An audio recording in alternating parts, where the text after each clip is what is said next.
Hello दोस्तों, नमस्कार। Again स्वागत है आपका चाणक्य ग्रुप ऑफ इकोनॉमिक्स में। दोस्तों, आज के इस वीडियो लेक्चर में हम डिस्कस करेंगे impact of covid on Indian economy.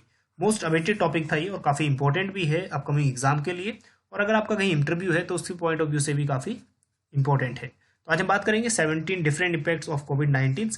तो 70 इम्पैक्ट में इसमें प्राइमरी सेक्टर भी आ गया है, सेकेंडरी भी आ गया है और सर्विस सेक्टर भी आ गया है। और बैंकिंग सेक्टर में क्या इम्पैक्ट पड़े, क्या फिजिकल पॉलिसी में इम्पैक्ट पड़े और क्या मॉनेटरी पॉलिसी चेंजेस हो सकते हैं इस कोविड-19 के कारण। तो हम ओवरऑल बात करेंगे इंडियन इकोनॉमी के बारे में, तो इसमें सभी एस्पेक्ट हमारे क्लियर हो जाएंगे कि कहाँ किस सेक्टर में कितना इफेक्ट पड़ा है। तो 17 डिफरेंट इम्पैक्ट हम लोग आज डिस्कस करेंगे। सो अगर टेलीग्राम ग्रुप आपने ज्वाइन नहीं किया है तो इसको ज्वाइन कर लेना, क्योंकि जो अपडेट्स हैं आपको इस ग्रुप में या इस चैनल पे मिल जाएंगी। चलिए, तो सबसे पहले अगर हम बात करें impact on GDP growth rate, तो जीडीपी ग्रोथ रेट आपको पता होगा जो Q1 की जीडीपी ग्रोथ थी -23.9% रही थी, जो सबसे ज़्यादा डाउनफॉल था। So India's GDP is estimated to contract by 7.7 in physical year 2021। अगर आपने जो इकोनॉमिक सर्वे था वो देखा होगा अच्छी तरह से, तो उसके अकॉर्डिंगली 7.7% कॉन्ट्रैक्ट करी है जीडीपी इस ईयर की, ठीक है, 2021 की। सो एग्रीकल्चर जो ग्रोथ है वो ही पॉजिटिव में रहा है 3.4, बाकी जो मैन्युफैक्चरिंग सेक्टर है वो 9.6 और जो सर्विस सेक्टर है वो 8.8 से कॉन्ट्रैक्ट में रहा है, मींस नेगेटिव में। And growth rate at -23.9% in Q1। So 40 year में फर्स्ट टाइम हुआ था ये, और उसके साथ साथ 7.3% और 0.4% रही है Q2 एंड Q3 की GDP growth rate. Okay, second impact economic situation, overall economic situation में। So in India up to 53% of business have specified a certain amount of impact shutdowns. तो 53% जो बिजनेसेस थे ज़्यादा बैडली इम्पैक्ट पड़ा है, उन पे शट डाउन होने के कारण में आ गई थी due to corona virus. So as per the FICCI survey in March, so by 24th April unemployment rate had increase nearly 19%। तो ये तो इनिशियल इम्पैक्ट था कोविड का, और 24 अप्रैल, ठीक है, 2020। और जो लॉकडाउन शुरू हुआ था वो हुआ था अप्रॉक्स 23 मार्च से, ठीक है, 23 और 24 मार्च से जो संपूर्ण लॉकडाउन शुरू हुआ था, ठीक, फर्स्ट 21 डेज का। तो उसके इनिशियल जो इम्पैक्ट थे 90% इसमें ड्रॉप आउट आया था एम्प्लॉयमेंट रेट में, मतलब जो अनएम्प्लॉयमेंट रेट है वो इंक्रीज हुआ था 19% से। So with in a month reaching 26% unemployment across India. उसके एक महीने बाद ही 26% अनएम्प्लॉयमेंट बढ़ गया था, according to the central for monitoring Indian economy.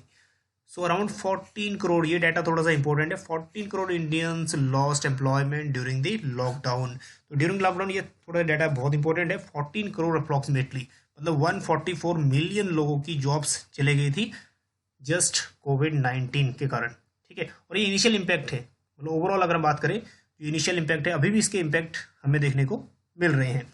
So more than 45% of households across the nations reported an income drop as compare to the previous year. तो nearly 45% households की जो income थी वो fall down हुई थी, ठीक है। Approximately जितने भी जो इनके फिक्स सैलरी ग्रुप था उनको तो इतना इफेक्ट नहीं पड़ा था, लेकिन जो मिडिल इनकम ग्रुप थे, जो इनकी फिक्स इनकम नहीं है या फिर जो डेली वेज अर्नर्स हैं, उनकी इनकम पे काफ़ी ज़्यादा इम्पैक्ट यहाँ पे देखने को मिला था। ओके, थर्ड जो सबसे बड़ा जो इम्पैक्ट पड़ा है माइग्रेंट वर्कर्स पे। आपने देखा भी होगा माइग्रेंट्स वर्कर्स जो शिप माइग्रेशन हो रहा था उनका फ्रॉम, मतलब reverse migration from city to rural areas. So migrant workers and labour force. So due to lockdown daily wage workers, the urban poor and migrant labourers were left with no work. और उनके पास कोई काम नहीं था। ये बात ऐसी बातें हैं जो हम लोग ऑलरेडी फेस कर चुके हैं। So large number of migrant workers ended up walking back to their villages, ठीक है, वो पैदल ही चल लिए थे अपने विलेजेस को, और जो भी उनका काम था वहाँ पे, ठीक है, चाहे वो एक परमानेंट काम था या फिर चाहे वो टेम्प्रेरी वर्क था, सब छोड़ के अपने गाँव की तरफ चले गए थे। So soon after a central government directive in a late March, state governments set up 20,000 camps, ठीक है, सेम मंथ में, मतलब जो मार्च और अप्रैल के बीच का जो ये टाइम था उसमें, तो 21,000 कैंप्स सेटअप किए। हाउस ओवर द 6,60,000 माइग्रेंट्स, ठीक है, अप्रोक्सीमेटली 6.5 लाख। तो खैर ये थोड़ा सा डाटा अभी भी कम ही है, मतलब इससे डाटा ज़्यादा ही होगा, ठीक। तो अप्रोक्सीमेटली 6.6 लाख जो माइग्रेंट वर्कर थे उनके लिए टेम्परेरी कैंपस बनाए थे 21,000. So soon after the nationwide lockdown was announced in late March, so Finance Minister Sitaraman announced 1.7 lakh crore package. थोड़ा ये पैकेज थोड़ा इंपॉर्टेंट है और ये specially creation of jobs through MNREGA वगैरह प्रोवाइड करने के लिए, मतलब जो माइग्रेंट वर्कर है उनको जॉब्स प्रोवाइड करने के लिए 1.7 लाख करोड़ का पैकेज अनाउंस किया था. So spending plan for the poor. So this consisted the cash transfers and step to ensure food security. मतलब जो ये कैश, जो फंड का अलोकेशन हुआ था, स्पेशली अगर कोई मनरेगा में काम करेगा या रूरल डेवलपमेंट या एरियाज में काम करेगा तो उनको कुछ पैसा जरूर मिलेगा, फंड का ट्रांसफर होगा, जिससे एटलीस्ट जो 3 टाइम्स का खाना है वो उनको मिल पाए. ठीक, तो डिफरेंट इम्पैक्ट्स पड़ा था कोरोना वायरस का lockdown. That on India's migrant population not finding works, 83% population run out of ration नहीं था 80% लोगों के पास. उसके बाद not able to return to villages, 47.8% return नहीं, वापस नहीं हुए थे. और इलनेस 15% इलनेस थी. ठीक है, ओवरऑल जो इम्पैक्ट पड़ा है वो माइग्रेंट वर्कर सबसे ज़्यादा सफ़र हुआ था अगर हम बात करें टोटल वर्कफोर्स में से. और नेक्स्ट वन है सिविल एविएशन एंड टूरिज्म. सबसे ज़्यादा जो हर्ट हुआ है सेक्टर वो हुआ है एविएशन एंड टूरिज्म. तो सिविल एविएशन अगर बात करें, एविएशंस, ठीक है, ट्रांसपोर्टेशन में सबसे ज़्यादा ये हर्ट हुआ है. तो जितने भी एयरपोर्ट्स हैं, एयरपोर्ट सब सील हो गए थे, इंटरनेशनल एयरपोर्ट सील हो गए थे, और टूरिज्म भी सब बंद हो गया था. और टूरिज्म और एविएशन काफ़ी जीडीपी का काफ़ी एक महत्वपूर्ण पार्ट है. So aviation sectors and tourism to our GDP stand out at about 2.4% and 9.2% respectively. ठीक है, 2.4% सिविल एविएशन और 9.2% टूरिज्म कंस्टिट्यूट करता है. तो एक बहुत बड़ा शेयर है जो जीडीपी का अभी मिस हो गया जस्ट बिकॉज ऑफ एविएशन और tourism. So the tourism sector served approximately 43 million people in physical year 18-19. और अप्रॉक्सीमेटली अगर हम बात करें 4.3 करोड़ जो लोग हैं वो विजिट हुए थे या फिर अगर एज अ टूरिज्म, ठीक है, फिजिकल ईयर 18-19 में इंडिया में आए थे. So aviation and tourism were the first industries that were hit significantly by the pandemic. जो सबसे फर्स्ट जो इम्पैक्ट पड़ा वो था सिविल एविएशन और टूरिज्म सेक्टर पे, क्योंकि जो इंटरनेशनल बाउंड्री थी वो सील हो गई थी. ठीक है, टूरिज्म बंद हो गया था. सो नेक्स्ट जो इम्पैक्ट पड़ा है वो है इम्पोर्ट एंड एक्सपोर्ट पे. तो इस बार का जो सबसे ज़्यादा इम्पैक्ट पड़ा है एक्सपोर्ट पे, क्योंकि एक्सपोर्ट अगर हम बात करें, एक्सपोर्ट -36.65% रिड्यूस हुआ है. और इम्पोर्ट्स क्योंकि डोमेस्टिक डिमांड किसी ने नहीं की थी, सो डोमेस्टिक डिमांड की कम होने की वजह से जो टोटल इम्पोर्ट था -47.37% फॉल डाउन हुआ. थोड़ा डाटा इंपॉर्टेंट है, ठीक है. और इसी की वजह से जो करंट अकाउंट डेफिसिट में होता था इस बार करंट अकाउंट क्या हुआ है, सरप्लस में हुआ है. ठीक, अप्रॉक्सीमेटली 2% तक. ओके, सिक्स्थ वन है policy and program implications means fiscal and monetary measures. So इसी जब बजट पेश हुआ था उससे पहले पायलेटेड बजट में इकोनॉमिक सर्वे में ये बात डिस्कस की थी. Government spending on the health care sector from currently 1%, पहले 1% खर्चा हो रहा था हेल्थ केयर पे, अब हो रहा है 2.5 to 3% ऑफ जीडीपी, जो कि काफ़ी अच्छा पोर्शन है. So tax revenues will also drop due to recession. Physical receipt को drop by at least 2% of GDP. तो जो टैक्स कलेक्शन है वो भी ड्रॉप होगा ही होगा, क्योंकि जो इनकम है, इनकम में फॉल डाउन आया है. ठीक है, इनकम में फॉल डाउन आया है तो अप्रॉक्सीमेटली अगर हम बात करें तो इम्पैक्ट पड़ेगा इसका टैक्स कलेक्शन पे, ठीक है, जो रिड्यूस होगा. So all these physical measures will increase the physical deficit 1 to 1.5%. तो लेकिन उस समय इनिशियल जो इम्पैक्ट ये लगाए जा रहे थे कि 1 to 1.5% तक फिजिकल डेफिसिट जो है इंक्रीज हो सकता है. लेकिन जो 3.3 और 3.2 उस टाइम में चल रहा था, अगर हम बात करें मार्च टू अप्रैल, ठीक है, तब कितना था, 3.2% था फिजिकल डेफिसिट. ये 2020 की बात है. ठीक है, और अगर हम बात करें इस इकोनॉमिक सर्वे के बारे में, तो इकोनॉमिक सर्वे में सिंपली ये जंप किया था 9.5%, फिजिकल डेफिसिट 9.5%, ठीक है, of the GDP, estimated to be 6.8% in 2021-22. ठीक है, नेक्स्ट ईयर थोड़ा सा कम होने की संभावना है. तो जितना कम रहे उतनी बोरोविंग कम करनी पड़ेगी, और उतना ही किसी कंट्री के लिए बेटर रहेगा कि जितना फिजिकल डेफिसिट कम हो. So proposal to allow state to raising borrowing up to 4% of gross state domestic product. और थोड़ा सा प्रपोजल ये दिया है कि स्टेट गवर्नमेंट में अपनी बोरोविंग को 4% तक बढ़ा दे, क्योंकि फिजिकल डेफिसिट अगर ज़्यादा हुआ है तो ज़्यादा बोरोइंग से उसको कंप्लीट करना पड़ेगा। So proposal of increase FDI limit from 49% to 74%। थोड़ा न्यू डाटा है, थोड़ा 49% जो FDI था उसको बढ़ा के कर दिया 74%। ठीक है, थोड़ा सा ये इंपॉर्टेंट है। उसके बाद जो नेक्स्ट इम्पैक्ट पड़ा है वो है impact on startups and micro small and medium enterprises. तो जो MSME सेक्टर है, MSME काफ़ी इंपॉर्टेंट सेक्टर है। अगर हम बात करें इंडस्ट्रियल सेक्टर की या फिर जो मैन्युफैक्चरिंग सेक्टर की, अराउंड 90% जो जॉब क्रिएशन होता है वो इस MSME से होता है। ठीक है, मैन्युफैक्चरिंग का। सो एम्प्लॉइंग ओवर द 114 मिलियंस, मतलब कि 11.4 करोड़ पीपल्स अभी भी काम कर रहे हैं मैन्युफैक्चरिंग सेक्टर में, and contributing 30% of the GDP। Approximately 30% GDP का भी अर्न हो रहा है मैन्युफैक्चरिंग से। Are at the risk of having a severe cash crunch. So is the lockdown is extended to 8 weeks. तो अगर और भी उस टाइम से और भी, अगर ये उस टाइम का डाटा है, ठीक है, अप्रैल मई टू जून का डाटा है, अगर और भी एक्सटेंड होता है तो भी यहाँ से काफ़ी ज़्यादा लॉसेस का, जॉब लॉसेस का डर था। और अगर अभी भी अगर लॉकडाउन ऑल ओवर इंडिया, अगर 2021 में कहीं लॉकडाउन लगता भी है, ठीक है, कई स्टेट्स ने इनिशिएट लिया था, तो इसका डायरेक्ट इम्पैक्ट पड़ने वाला है MSMEs के एम्प्लॉयमेंट पे। So RBI has released funds to non-banking financial corporations, that is corporations, some of whom provide finance to MSMEs। तो स्पेशली MSMEs को बूस्टअप करने के लिए, मीडियम स्मॉल जो एंटरप्राइज है उनको बूस्टअप करने के लिए, या फंड की जो कमी नहीं होने की वजह से, ठीक है, कोई ऐसा ना हो कि फंड की कमी की वजह से कोई शट डाउन्स होंगी है, तो उसके लिए जो नॉन बैंकिंग फाइनेंशियल कॉर्पोरेशन है, NBFCs, ठीक है, उनको क्रेडिट प्रोवाइड किया है RBI ने, ताकि ये इनको डायरेक्टली फंड वगैरह अलोकेट कर सके या फिर लोन प्रोवाइड कर सके। So in addition to that, movement of perishable good is hampered and thus this business stare at huge losses. तो पेरिशेबल गुड्स की जो ट्रांसपोर्टेशन फैसिलिटीज थी उसमें सबसे ज़्यादा प्रॉब्लम्स आई थी, और जिसके कारण पेरिशेबल गुड्स भी काफ़ी ज़्यादा लॉसेस में गया था। 8th वन है ऑल्टरनेटिव टू चाइना।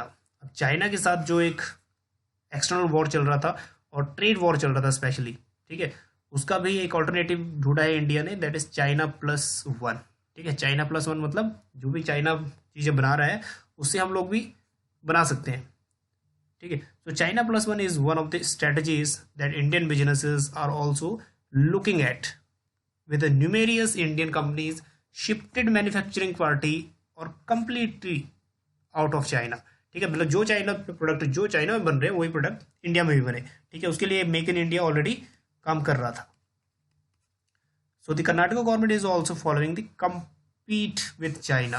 ठीक है, तो स्पेशली हमने क्या स्लोगन दे दिया, कॉम्पीट विद चाइना, China+1। ठीक, and cluster strategy forecasting large scale manufacturing. जो लार्ज स्केल मैन्युफैक्चरिंग चाइना में हो रही है वही मैन्युफैक्चरिंग इंडिया में भी हो, और वही हम इंडिया में बना सकते हैं जो चाइना में बन रही है। ओके, एनर्जी में क्या इम्पैक्ट पड़ा? एनर्जी में सबसे अगर बात करें तो एनर्जी की जो डिमांड ही नहीं की थी, क्योंकि सभी लोग घरों में थे, तो उसका जो सबसे ज़्यादा ऑयल एंड पेट्रोलियम पे, ठीक है, इस पे ज़्यादा इम्पैक्ट देखने को मिला। So Bengal fell 32%, while Mumbai drop 29%, biggest fall for any metros. ठीक है, मेट्रो लाइन से बंद थी। And India's fuel demand in April 2020 as compare to the previous year fell nearly 46%। ठीक है, 46% डिमांड फ्यूल्स के लिए सीधा कम हो गई थी।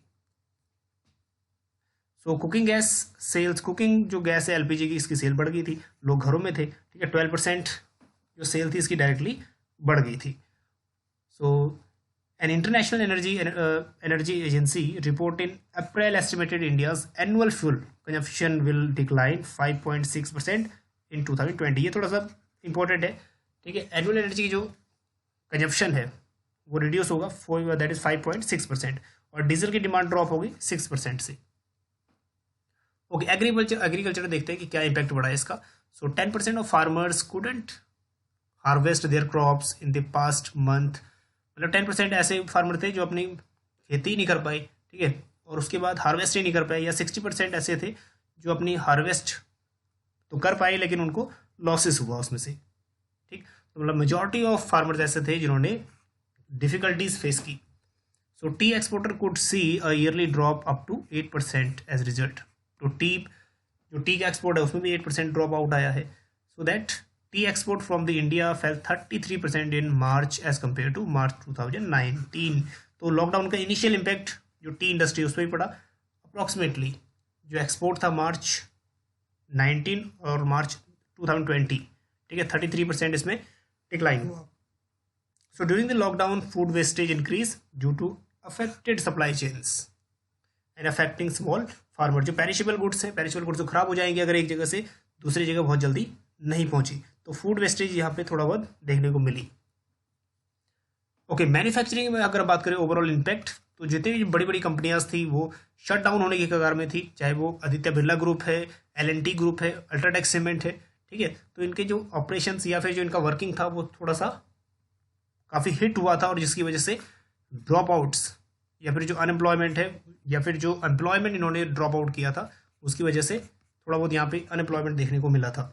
सो nearly all two wheelers and four wheelers companies put stop to production till further notice, क्योंकि 2-व्हीलर और 4-व्हीलर की किसी ने डिमांड ही नहीं की, ठीक है, लॉकडाउन थे, सब घरों में थे। So many companies have decided to remain close till least 31 March. और इनिशियल इम्पैक्ट ऐसा मिला कि कोविड-19 का पड़ा कि कई कंपनीज या कई यूनिट्स शट डाउन करने पड़े, ठीक। तो हिंदुस्तान यूनिलीवर, आईटीसी और डाबर इंडिया जो बड़ी बड़ी कंपनीज मानी जाती है इंडिया की, मैन्युफैक्चरिंग उन्होंने सिर्फ एसेंशियल गुड्स की रखी थी, बाकी गुड्स की बंद कर दी थी, ठीक। तो ओवरऑल अगर हम इंडस्ट्री की बात करें तो इंडस्ट्री की 0.9% ग्रोथ है 1920 में, और 2021 में जो ग्रोथ है -9.6%। ओके, स्टॉक मार्केट में जो ओवरऑल इसका स्टॉक मार्केट रहा व्यू, सबसे ज़्यादा इसी को हिट हुआ स्टॉक मार्केट को, जो सबसे ज़्यादा गिर गया था। That means 4000 points fall down हो गया था, और निफ्टी भी 1150 पॉइंट्स फॉल डाउन हो गया था, मतलब 12.98% सीधा ही ड्रॉप आउट हो गया था। और लेकिन खैर अब थोड़ा सा पॉजिटिव व्यू है, ठीक है। अब अगर हम बात करें सेंसेक्स के बारे में तो सेंसेक्स 50,400 के पास है, और अगर हम बात करें निफ्टी की तो निफ्टी अराउंड 50,000 के करीब है, ठीक है, आज की डेट में। सो ई कॉमर्स अगर हम बात करें, ई कॉमर्स अमेजोन, फ्लिपकार्ट, तो ये सबसे बड़ी कंपनीज थी, और इन्होंने भी अगर बात करें तो जो सप्लाई थी, ठीक है, अदर गुड्स की वो बंद कर दी थी। जो एसेंशियल गुड्स की डिस्ट्रीब्यूशन था उसके लिए ये परमिशन दी थी गवर्नमेंट ने इनको, ठीक है, एसेंशियल गुड्स की या फूड सप्लाई वगैरह की इजाज़त दी थी।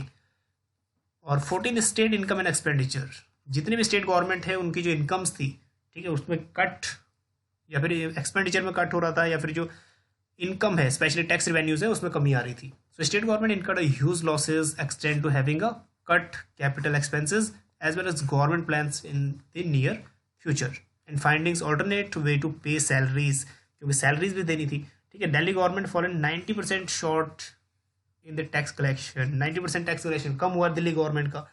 सो महाराष्ट्र गवर्नमेंट ने न्यू कैपिटल्स पे एक्सपेंड करना बंद कर दिया, and year spending under the government development schemes have been reduced 67% for the current fiscal। मतलब जो एक्सपेंडिचर था डेवलपमेंट के लिए वो 67% यहाँ पे कर्टेल्स कर दिया, ठीक है। And Madhya Pradesh government has fallen bye 85%। तो 85% इनकम जो मध्य प्रदेश गवर्नमेंट की थी वो भी डिक्रीज होगी, ठीक है। तो मतलब क्या है, स्पेशली अगर जितना ही इन स्टेट को लॉस होगा उतनी ज़्यादा बोरोइंग करेंगे, ठीक। तो Delhi government has as well as Andhra Pradesh government impose 70 to 75% corona extra tax on liquid, ठीक है। आपको याद भी होगा 70 to 70% थोड़ा यूनिक टैक्स था कोरोना टैक्स, ठीक है, जो क्या था extra tax on liquid 70 to 75%।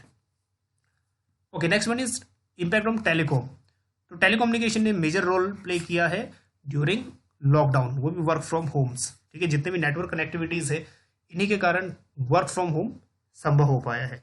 So that ये कंट्रीब्यूट करती हैं 6.5% ऑफ जीडीपी, और जो ऑलमोस्ट अगर बात करें लगभग 4 मिलियन पीपल, मतलब 40 लाख लोग अभी भी काम करते हैं टेलीकॉम सेक्टर में, और इसने सबसे बड़ा योगदान निभाया, ठीक है, चाहे जियो है चाहे कोई और अदर्स नेटवर्क है। ओके, फार्मास्यूटिकल्स, ठीक है, फार्मास्यूटिकल्स भी एक काफ़ी इंपॉर्टेंट रहा है, लेकिन थोड़ा सा हिट पॉजिटिव भी ग्रोथ हुई है इसकी फार्मास्यूटिकल्स की, क्योंकि जो हाइड्रोक्लोरोक्विन थी, ठीक है, इसकी जो सेल थी वो हमने बाहर काफ़ी ज़्यादा की थी अदर स्टेट में, स्पेशली अगर हम बात करें यूएस में, यूके में, कनाडा में, और ये थोड़ा सा पॉजिटिव रहा था ड्यूरिंग कोविड-19। इस पर जो इम्पैक्ट था उतना नहीं पड़ा क्योंकि ये अर्निंग कर चुका था अपनी, ठीक, कोविड-19 की इनिशियल स्टेज में भी और कुछ महीने बाद भी जो फार्मास्यूटिकल कंपनीज है, और इंडिया वैसे भी हमारी सेकंड लार्जेस्ट फार्मास्यूटिकल कंट्री है एक्सपोर्टिंग में, और मे भी अभी फर्स्ट है, थोड़ा सा एक बार चेक कर लेना फर्स्ट है कि सेकंड है, लेकिन लार्जेस्ट फार्मास्यूटिकल इंडस्ट्री तो है इंडिया। ठीक, so simultaneously the pharmaceutical industry is suggesting that is struggling because of government imposing bans. तो गवर्नमेंट ने कुछ हद तक उन पर बैन भी इम्पोज किया था on export of critical drugs, equipment, PPE Kitts and ensure sufficient quantities for the country, ताकि जो सप्लाई है कंट्री में कम ना हो। ठीक है, इसलिए थोड़ा सा बैन भी इम्पोज किया था गवर्नमेंट ने। उसके बाद लास्ट जो इम्पैक्ट पड़ा है वो ऑयल एंड गैसेस पे। तो ऑयल एंड गैस पे जो हम बात करें, क्योंकि सभी लोग घर में थे, ऑयल की डिमांड थी नहीं। ठीक है, सो दैट ये वाला लाइन थोड़ा इंपॉर्टेंट है।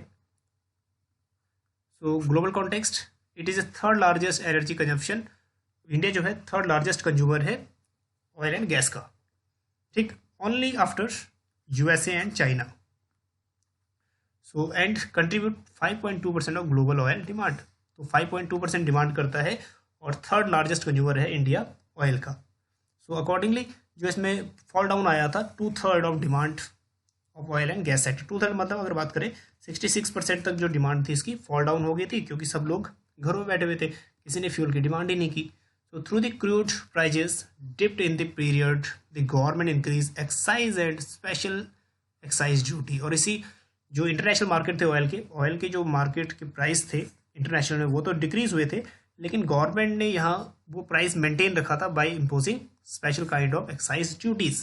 ठीक है, तो उससे क्या हुआ, जो लॉसेस हुआ था रेवेन्यू का गवर्नमेंट को वो थोड़ा सा कवर अप कर पाए। एडिशनली रोड सेस इम्पोज किया या फिर जो अदर चार्जेस थे थोड़ा वो इम्पोज किए ताकि गवर्नमेंट की थोड़ी बहुत रिवेन्यू हो सके। ठीक, तो ये 17 इम्पैक्ट थे कोविड-19 के, और 17 ही काफ़ी इंपॉर्टेंट है अपकमिंग एग्जाम्स के लिए, और अगर आपका कहीं इंटरव्यू है तो इंटरव्यू के लिए भी काफ़ी इंपॉर्टेंट है। ठीक, चलिए मिलते हैं आपको नेक्स्ट वीडियो में किसी नेक्स्ट टॉपिक के साथ। बने रहिए चाणक्य ग्रुप ऑफ इकोनॉमिक्स के साथ। Thank you.